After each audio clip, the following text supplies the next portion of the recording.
po ang lahat.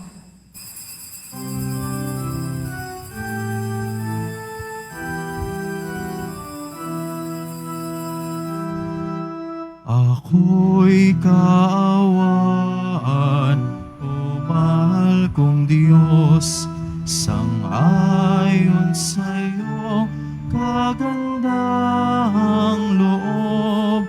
Mga kasalanan ko'y iyong pawiin, ayon din sa iyong pag-ibig sa akin. Linisin mo sana ang aking karumhan at patawarin mo ang aking kasalanan.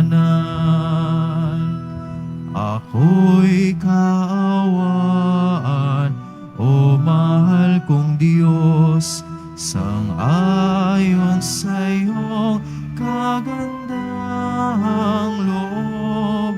Mga kasalanan ko'y iyong pawiin, ayon din sa iyong pag-ibig sa akin. Sa ngalan ng Ama at ng Anak at ng Espiritu Santo, Amen. sumainyo ang Panginoon. At sumayo rin. Mga kapatid, aminin ho natin ang ating mga kasalanan upang marapat tayong gumanap sa banal na pagdiriwang. Inaamin ko Sa makapangyarihang Diyos at sa inyo mga kapatid, na lubha akong nagkasala sa isip, sa salita at sa gawa at sa aking pagkukulang. Kaya isinasamo ko sa mahal na Birheng Maria, sa lahat ng mga anghel at mga banal, at sa inyo mga kapatid, na ako'y ipanalangin sa Panginoong ating Diyos. kaawaan tayo ng makapangyarihang Diyos, patawarin tayo sa ating mga kasalanan, at patnubayan tayo sa buhay na walang hanggan. Amen. Panginoon, kaawaan mo kami. Panginoon, kaawaan mo kami. Kristo, kaawaan mo kami. Kristo, kaawaan mo kami. Panginoon, kaawaan mo kami. Panginoon, kaawaan mo kami. Manalangin tayo. Ama naming makapangyarihan, tunghayan mo kaming pawang mga may kahinaan, at upang kami maipagsanggalang, iabot mo sa amin ang iyong kanang kamay sa pamamagitan ni Hesukristo, kasama ng Espiritu Santo, magpa sa walang hanggan. Amen. Magsiupo muna po ang lahat. Pagbasa mula sa aklat ni Propeta Isaías. Sinabi ng Panginoon, kung titigilan ninyo ang pang-aalipin at pagsuway sa akin, at ang masamang salita'y iiwasan, kung ang nagugutom ay pakakanin ninyo at tutulungan, ang kadilimang bumabalot sa inyo ay magiging tila liwanag sa katanghalian. At akong Panginoon, ang siyang sa inyo'y laging papatnubay. Lahat ng mabuting kailangan ninyo'y aking ibibigay at palalakasin ang inyong katawan. Kayo'y matutulad sa pananim na sagana sa dilig, matutulad sa batis na di nawawala ng agos ng tubig. Muling itatayo ng mga lingkod ko ang kutang na durog, muling itatayo sa dating pundasyon. Makikilala kayo bilang tagapagtayo ng sirang muog, mga tagapagtayo ng wasak na mga bahay. Sinabi pa ng Panginoon, inyong igagalang ang takdang araw ng pamamahinga. Huwag kayong gagawa ng inyong gawain sa araw na banal. Sa araw na ito'y mamamahinga kayo't huwag maglalakbay, ni gagawa o manghuhunta ng walang kabuluhan. At kung magkagayon, ay madarama ninyo ang kagalakan sa paglilingkod sa akin. Bibigyan ko kayo ng karangalan sa harap ng buong daigdig at lalasapin ninyo ang kaligayahan sa paninirahan sa lupaing ibinigay ko sa nuno niyong si Jacob. Mangyayari ito pagkat akong Panginoon ang nagsabi nito. Ang salita ng Diyos. Salamat sa Diyos. Ituro mo ang iyong loob ng matapat kong masunod. Ituro mo ang iyong loob ng matapat kong masunod. Sa aking dalangin, ako'y iyong dinggin. Tugunin mo poon ang aking pagdaing. Ako'y mahina na't wala nang tumingin. Yamang ako'y tapat, ingatan ang buhay. Lingkod mo'y iligtas sa kapahamakan, pagkat may tiwala sa iyo kailanman. Ituro mo ang iyong loob ng matapat kong masunod. Ikaw ang aking Diyos, ako'y kahabagan.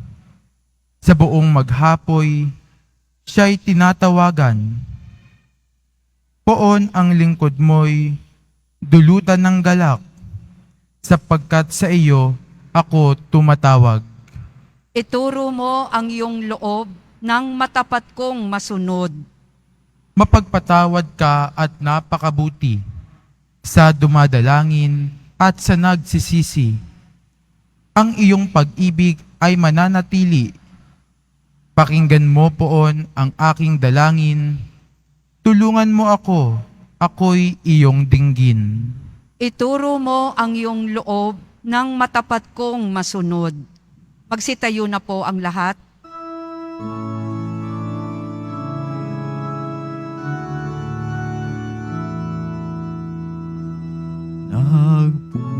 Nagpupuri kami sa'yo, Panginoong Jesucristo. Nagpupuri kami sa'yo, Panginoong Jesucristo. Sinabi ng poong mahal, di ko nais na mamatay ang mga makasalanan. Nagbabagong kalooban upang sila ay mabuhay. Nagpupuri kami sa'yo, Panginoong Jesucristo.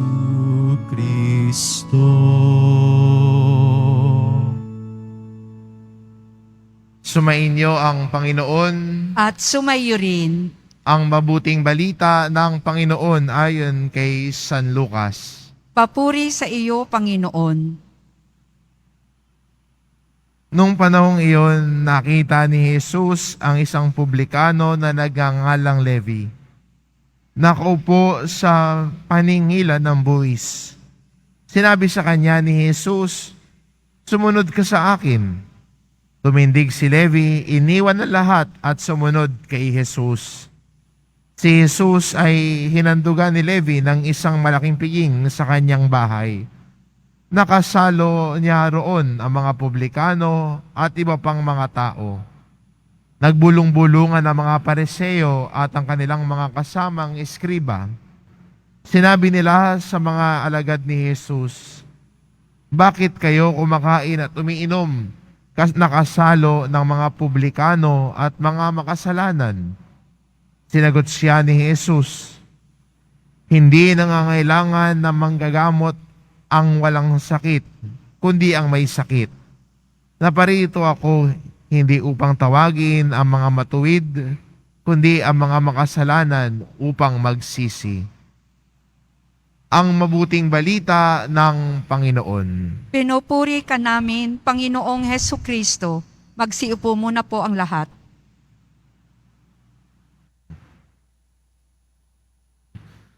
Sa ating paglalakbay sa panahong ito ng Kwaresma, si Jesus ay patuloy tayong tinatawag.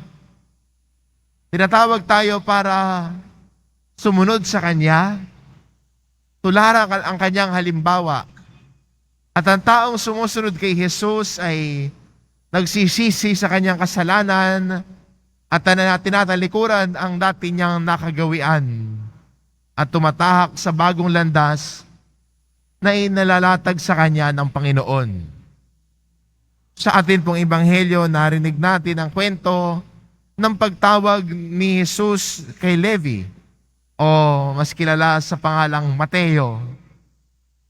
Tinawag ni Jesus ang isang makasalanan. Kaya para sa mga Pariseo at Iskriba, parang hindi marurok ng kanilang isipan, bakit ganoon ang trato ni Jesus sa kanila? Kasama nilang kumain, sila'y kausap lagi ni Jesus, at yung sa tingin nila yung taong makasalanan, walang mabuting gagawin, tinawag pa ni Jesus para maging kanyang alagad. At gano'n naman ang pag-ibig at awa ng Diyos sa atin. Kahit anuman ang nakaraan natin, kahit anuman ang mga nagawa natin, ang Panginoon kapag tinatawag tayo, ay nais tayong handugan ng bagong landas. Bagong daan na tatahakin natin. Hindi na yung daan ng kasalanan, kung hindi ang daan na ng pagiging matuwid. Daan ng salita ng Diyos na ang ating tatahakin. Ito ay imbitasyon ng Diyos para sa atin ngayon. Ngayon po, ang tanong ay, tutugon ba tayo sa paanyaya ni Jesus? Tutugon ba tayo sa imbitasyon ito ni Jesus na sumunod din sa Kanya? At sana ang itugon natin sa ating Panginoong Jesus ay, Opo, Panginoon, tutugon po ako sa iyong tawag sa akin ng pagbabago ng buhay. Tutugon po ako sa iyong tawag sa akin, Panginoon, na talikuran ng aking kasalanan at lumakad sa iyong katuwiran. Sana ito po yung hilingin nating biyaya sa panahon ng Kwaresma, na hindi lang tayo may i-give up na isang bagay para sa panahon ng Kwaresma, tapos babalikan mo pagdating ng Easter.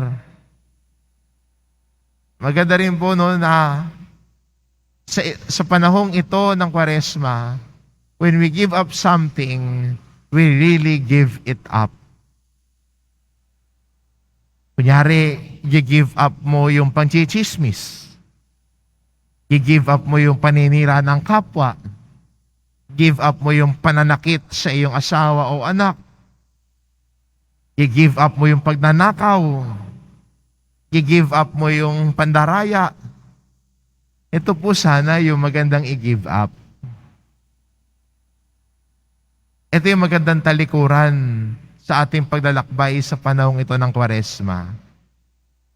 Give up mo yung panlalamang ng kapwa mo. Para sa ganun ho, yung paglalakbay natin sa panahong ito ng Kwaresma ay maging makabuluhan at mapuno ng grasya. We give up the sins that we have done at hilingin natin sa Panginoon na baguhin niya ang ating buhay. Tinatawag niya tayo. Tinatawag tayo ni Jesus. Iniimbitahan din niya tayo ba'y tutugon sa kanyang paanyaya at tawag sa atin ng pagbabago ng buhay. At sana po, tulad po ni Levi sa ating ebanghelyo, tayo tumayo at sumunod kay Jesus na tumatawag sa atin. Amen. Tumayo na po ang lahat.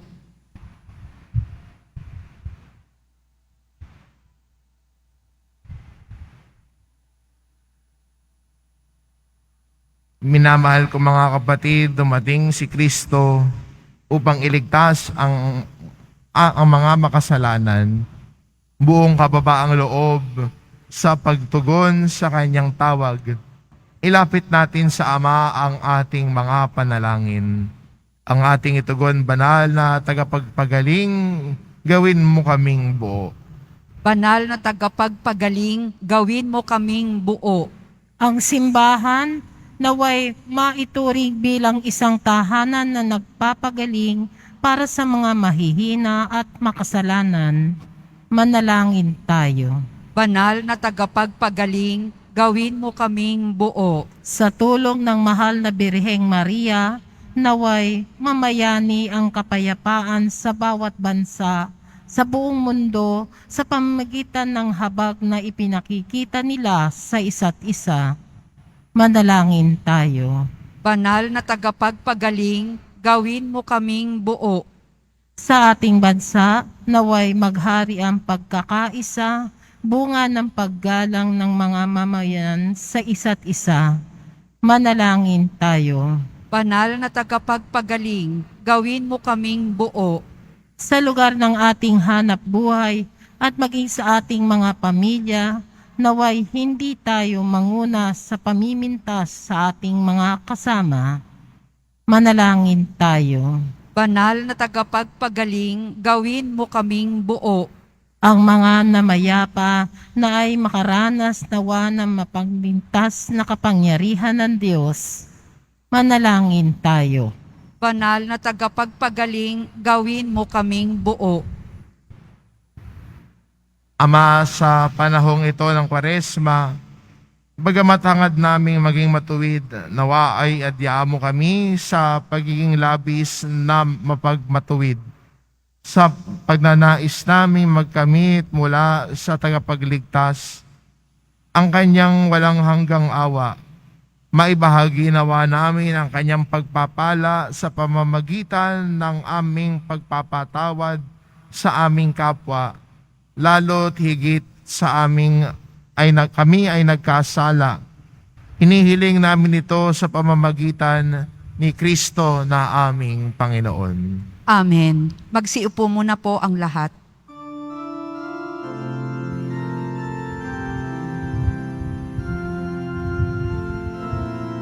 Sa iyo, Ama, aming handog ang tinapay at alak na ito, handog ng iyong bayang sumasamo, humihingi ng patawad mo.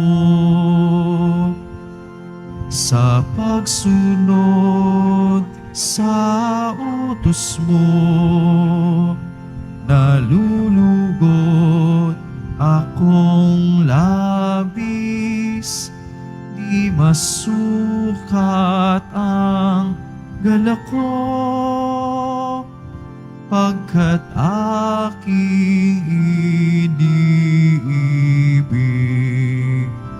Sa'yo, Ama, aming handog ang tinapay at alak na ito, handog ng iyong bayang sumasamo, humihingi ng patawad mo. Tumayo na po ang lahat. Manalangin kayo mga kapatid upang ang paghahain natin ay kalugdan ng Diyos amang makapangyarihan. Tanggapin nawa ng Panginoon itong paghahain sa iyong mga kamay, sa kapurihan niya at karangalan, sa ating kapakinabangan at sa buong sambayanan niyang banal. Ama naming makapangyarihan, tunghayan mo ang paghahain ito ng iyong pakikipagtipan at ang aming pagsamba.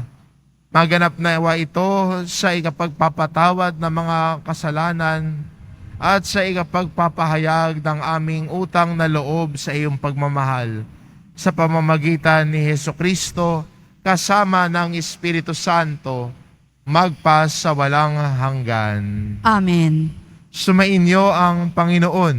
At sumayo rin. Itaas sa Diyos ang inyong puso at diwa. Itinaas na namin sa Panginoon. Pasalamatan natin ang Panginoong ating Diyos. Marapat na siya ay pasalamatan. Ama naming makapangyarihan, tunay ngang marapat na ikaw ay aming pasalamatan sa pamamagitan ni Jesucristo na aming Panginoon. Sa pagbabakasakali mong kami ibubuti, isinugo mo si Jesucristo upang pangunahan kami. Bilang pagsunod sa iyong atas na bigay, ipinahayag ng iyong anak ang iyong kalooban na ang mga apitdukha ay kanyang damayan. Ngayon ay iyong inihahandog ang pagkakataong aming maisaloob, ang kanyang ganap at kusang pagdilingkod, upang sa iyo ay lagi kaming makasunod. Kaya kaysa ng mga anghel na nagsisiawit ng papuri sa iyo, nang walang humpay sa kalangitan, kami nagbubunyi sa iyong kadakilaan. Amen. Santo, Ay, Santo, Santo, Panginoong Diyos ng mga hukbo, napupuno ang langit at lupa ng kadakilaan mo. O sana sa kaitaasan, pinagpala ang naparirito sa ngalan ng Panginoon. O sana sa kaitaasan, magsiluhod po ang lahat. Ama naming banal, ikaw ang bukal ng tanang kabanalan, kaya't sa pamamagitan ng iyong Espiritu, gawin mong banal ang kaloob na ito, upang para sa amin maging katawan at dugo ng aming Panginoong Jesucristo. Bago niya pinagtiis ang kusang loob na maging handog, hinawakan niya ang tinapay, pinasalamatan kanya, pinagati-hati niya iyon, iniabot sa kanyang mga alagad at sinabi, tanggapin ninyong lahat ito at kanin, ito ang aking katawan na ihahandog para sa inyo.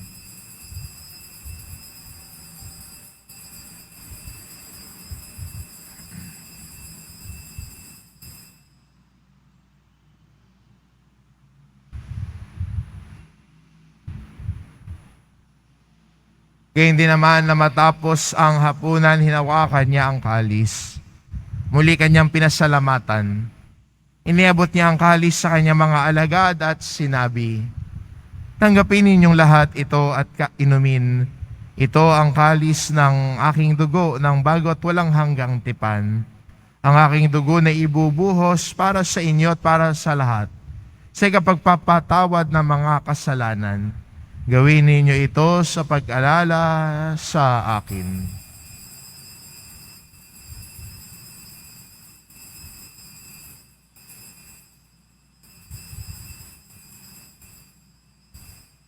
Tumayo na po ang lahat. Ipagbunyi natin ang misteryo ng pananampalataya. Si Kristo'y namatay, si Kristo'y nabuhay, si Kristo'y babalik sa wakas ng panahon. Ama, ginagawa namin ngayon ang pag-alala sa pagkamatay at muling pagkabuhay ng iyong anak. Kaya't inaalay namin sa iyo ang tinapay na nagbibigay buhay at ang kalis na nagkakaloob ng kaligtasan. Kami nagpapasalamat dahil kami iyong minarapat na tumayo sa harap mo para maglingkod sa iyo.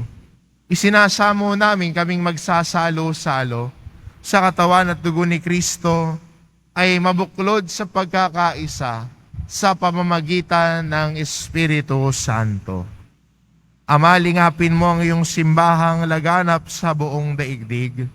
Puspusin mo kami sa pag-ibig, kaisa ni Francisco na aming Papa at ni Jose na aming Obispo at ng Tanang Kaparian. Alalahanin mo rin ang mga kapatid naming nahimlay na may pag-asang sila'y muling mabubuhay, gayon din ang lahat ng mga pumanaw. Kaawaan mo sila at patuloyin sa iyong kaliwanagan. Kaawaan mo at pagindapatin kaming lahat na makasalo sa iyong buhay na walang wakas. Kaisa na mahal na Birheng Maria na ina ng Diyos, ng kabiyak ng puso niyang si San Jose, kaisa ng mga apostol at ng lahat ng mga banal na namuhay dito sa daigdig ng kalugod-lugod sa iyo, maipagdiwang nawa namin ang pagpupuri sa ikararangal mo sa pamamagitan ng iyong anak na aming Panginoong Hesu Kristo.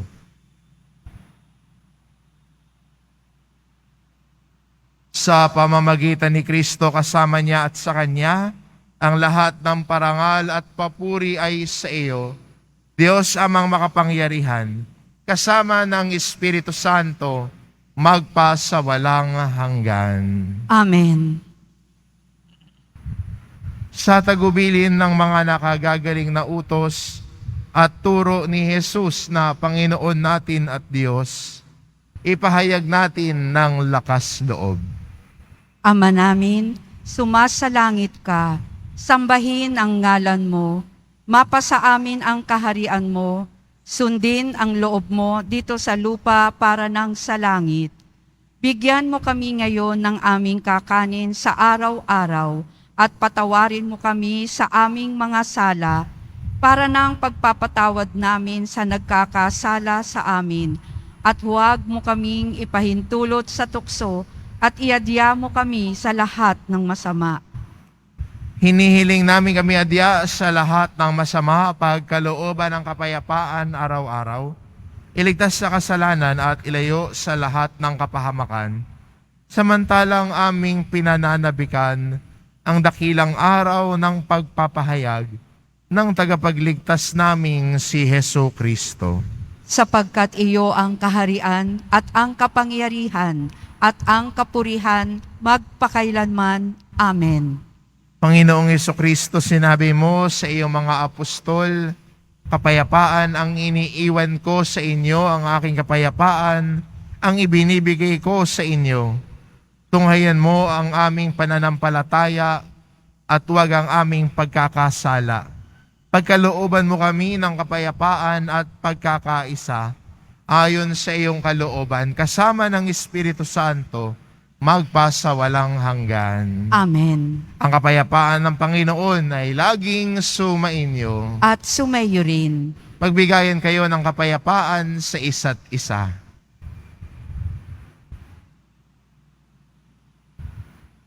Kordero ng Diyos na nag-aalis ng mga kasalanan ng sanlibutan, maawa ka sa amin. Kordero ng Diyos na nag-aalis ng mga kasalanan ng sanlibutan, maawa ka sa amin.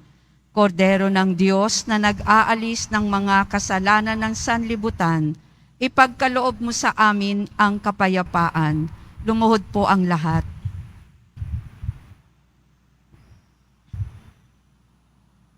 Ito ang kordero ng Diyos ito nag-aalis ng kasalanan ng sanlibutan. Mapalad ang mga inaanyayahan sa kanyang piging. Panginoon, hindi ako karapat-dapat na magpatuloy sa iyo, ngunit sa isang salita mo lamang ay gagaling na ako.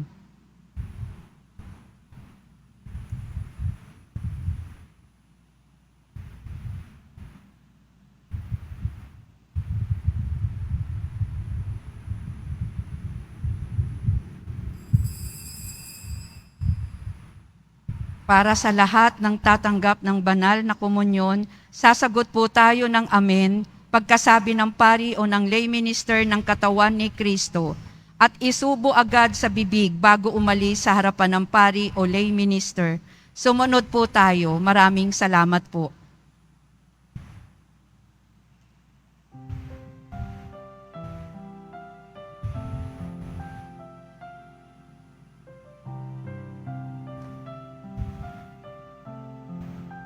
Sikat na umaga, buhos ng ulan, siboy ng dapit hapon, sinag ng buwan, batis na malinaw,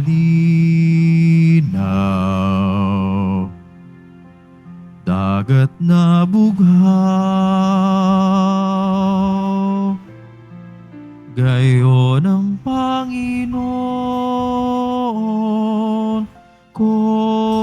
Jesus ng aking buhay, saan man ako bumaling, ika'y naroon, tumalikod man sa'yo. Dakilang pag-ibig mo sa akin, tatawag at magpapaalalang ako'y iyong ginigiliw at siyang itatapat sa puso.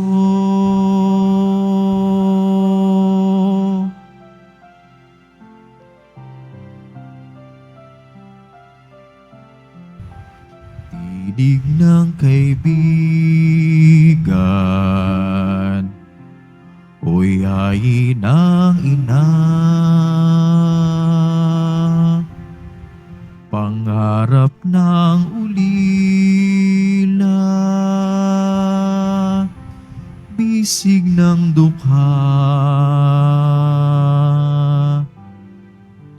ilaw ng may takot, ginhawa ng aba, gayon ang Panginoon kong Jesus ng aking buhay, saan man ako bumaling, ika'y naroon, tumalikod man sa'yo. Dakilang pag-ibig mo sa akin, tatawag at magpapaalalang ako'y iyong ginigiliw at siyang itatapat sa puso. Announcement.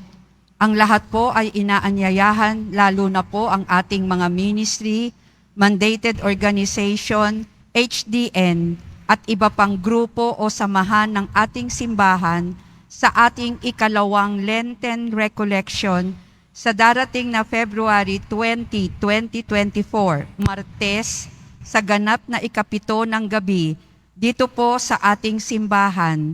Ang ating tagapagsalita sa araw na ito ay si Reverend Father Marcelino E. Nicasio, SVD, na may temang matatanda at may sakit. Inihahandog po ng simbahan ng Quiapo ang Nazareno Medallion. Ito po ay nagkakahalaga ng 20 pesos.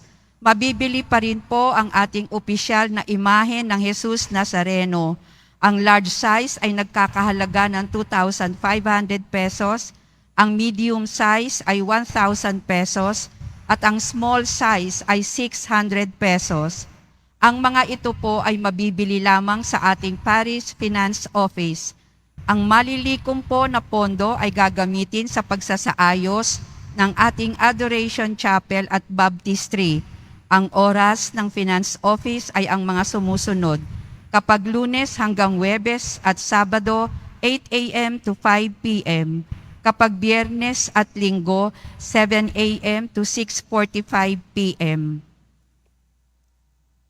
Pagkatapos ng misa, wiwisikan po ang lahat ng banal na tubig. Pinakikiusapan ng lahat na manatili lamang muna sa inyong mga lugar. Tanging sa Quezon Boulevard o Plaza San Juan lamang ang labasan ng lahat.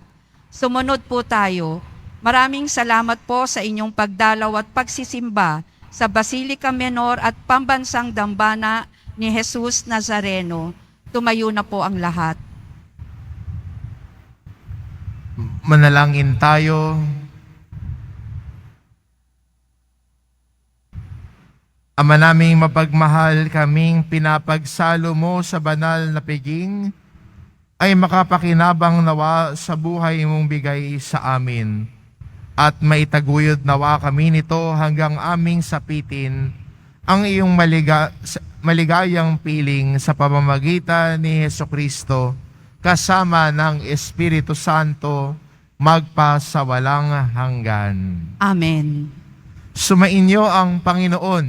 At sumayo rin. Mahal na pong Jesus Nazareno, inihayag mo sa pamamagitan ng krus ang walang maliw na pag-ibig ng Diyos sa sangkatauhan. Pakinggan mo ang kahilingan ng iyong angka na nagsusumamo sa iyo. Makamtanawa nila ang iyong katugunan at tanggapin ang kasagutan ng may utang na loob na tinatanaw. Basbasan din po ninyo ang mga may daladala nilang imahen at dasalan sa pamamagitan ng bendisyon na ito, naway maalala nila ang mga pangako nila noon sa binyag, na ikaw ang kanilang iibigin at paglilingkuran bilang Panginoon magpasawalang hanggan. Amen. At pagpalain kayo ng ating mapagmahal na Diyos, ang Ama at ang Anak at ang Espiritu Santo. Amen. Humayo kayo, taglay ang kapayapaan ng poong Jesus Nazareno. Salamat sa Diyos.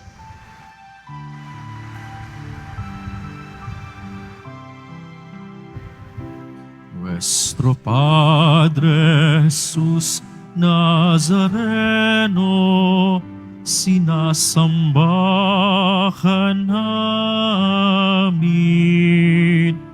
pinipintuho ka namin, aral mo ang aming buhay at kaligtasan. Nuestro Padre Jesus Nazareno, iligtas mo kami sa kasalanan. Ang krus mong kinamatayan ay sagisag ng aming kaligtasan. Nuestro Padre Jesus Nazareno, dinarangal ka namin. Nuestro Padre Jesus Nazareno, nilulwalhati ka namin. Nuestro Padre Jesus Nazareno, dinarangal ka namin. Nuestro Padre Jesus Nazareno, nilulwalhati ka namin.